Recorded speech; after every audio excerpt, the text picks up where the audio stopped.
Os eleitores paraenses rejeitaram a proposta de criação de Tapajós e Carajás. Nesse domingo, mais de 3 milhões de eleitores paraenses foram às urnas para opinar sobre o desmembramento do estado.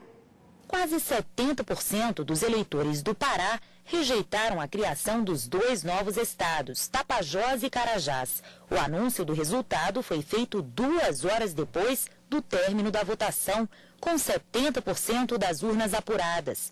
Para o presidente do Tribunal Superior Eleitoral, ministro Ricardo Lewandowski, que acompanhou de perto todo o andamento do plebiscito, a consulta consolida a democracia participativa. O povo brasileiro amadureceu plenamente para a democracia. Ele comparece às urnas sem nenhum problema, se entusiasma no processo eleitoral, comparece voluntariamente. Os índices de abstenção são relativamente pequenos, num país de dimensões continentais.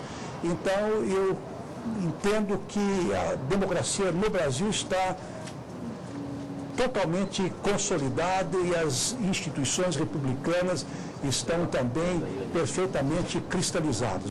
O ministro Ricardo Lewandowski salientou ainda que o ideal é a realização das consultas populares junto com as eleições, o que reduz custo e tempo.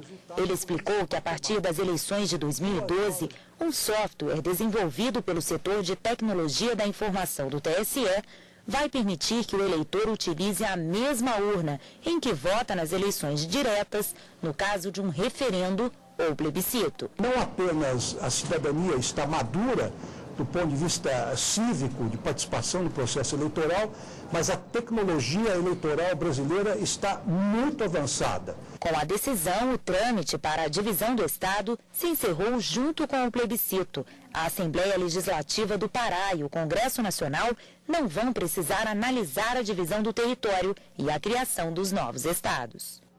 Bom, e sobre o plebiscito no Pará, nós vamos conversar com a consultora jurídica da TV Justiça, Gisele Dantas. Boa tarde, Gisele. Boa tarde, Ana Amélia. Então, Gisele, diante dessa decisão dos paraenses, o que acontece agora? É como nós vimos na reportagem, nem o Congresso Nacional, nem a Assembleia Legislativa vão se manifestar sobre essa proposta de criação. Essa discussão, ela se encerra exatamente no momento em que os eleitores paraenses disseram não nas urnas, que são contrários à divisão do estado do Pará em mais outros 2 estados, Tapajós e Carajás.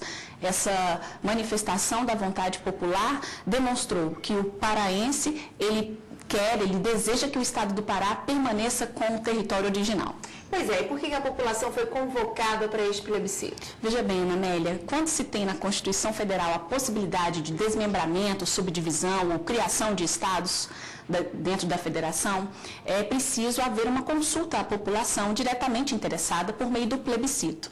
Então, o Supremo Tribunal Federal, inclusive em agosto deste ano, ele chegou a avaliar uma ação direta de inconstitucionalidade na qual exatamente respondeu a esta indagação. Quem efetivamente deveria ser ouvido? Apenas aquelas pessoas que residem próximo ao território que será desmembrado ou todo o Estado?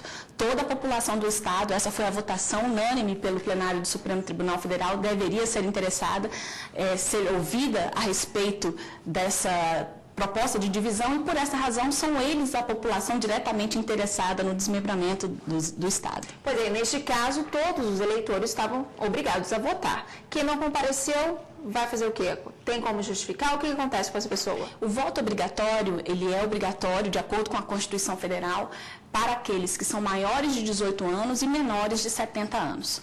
Existe uma facultatividade em relação ao voto para os maiores de 16 e menores de 18 e para os maiores de 70 anos, e também em relação aos analfabetos há uma facultatividade. Então, para aqueles que estavam obrigados a votar, realmente deveriam ter comparecido às urnas e, por algum motivo não tendo comparecido, deverão justificar a ausência.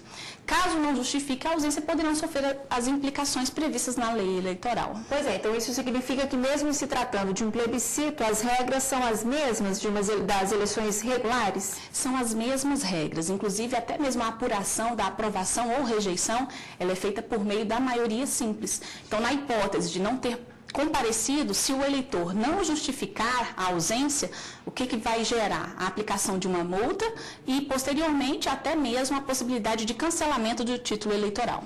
Pois é, e para que haja um plebiscito, Gisele, é necessária a aprovação do Congresso Nacional? É a competência, inclusive, exclusiva do Congresso Nacional sobre esta matéria. Tanto em relação a autorizar referendo como convocar plebiscito, é preciso que o Congresso Nacional, por meio de um decreto, ele autorize ou convoque essas consultas populares. E essa proposta ela deve partir de qualquer uma das casas legislativas por proposta de no mínimo 1/3 dos seus membros. Então, é preciso sim que haja uma participação do Congresso Nacional, até mesmo para autorizar ou convocar esse tipo de consulta pública. Pois é, você mencionou agora a questão do referendo. Qual é a diferença entre plebiscito e referendo? Importante é lembrar que as duas formas são formas de consulta pública. A grande diferença é no momento em que essa consulta pública é feita à população. Em relação ao referendo, essa consulta ela é feita posterior ao ato. Uma vez feito o ato legislativo ou o ato administrativo, a população posteriormente é chamada para ser ouvida e dizer se aquele ato deve permanecer ou ele deve ser afastado.